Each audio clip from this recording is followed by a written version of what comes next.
हे कुणाचं आता हे बाकीचे जे मरण नाही, फाशी घेणं, ॲक्सिडेंट होणं, औषध पिणं, हा बावळातपणा आहे. आपल्याला माहिती आहे ना, आपण सोडून लाईट गेली, मग खग्यात बोट घालायची काय गरज. आणि ॲक्सिडेंटचं जे प्रमाण आहे ना मरण्याचं, हे म्हाताऱ्या माणसांचं कमी आहे. तुम्ही अभ्यास केला, लोक नुसते बोगस म्हणते लय माणसं ॲक्सिडेंट मरण. ॲक्सिडेंटमध्ये मरणारे अवलादी 18 ते 30 आहेत जास्त.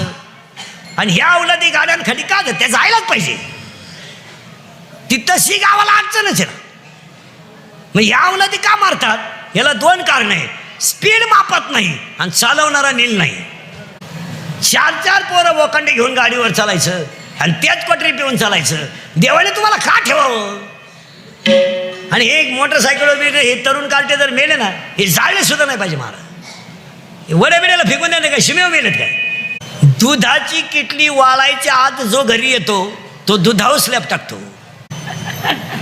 दुधाची किटली वाळायच्या आत जो दूध घालून घरी येतो तो दुधावर स्लॅब टाकतो. आमची मंडळी किटल्या इसरून येते. गाय कापून जरी चारली या नालायकांना, ती यांची प्रगती होत असते.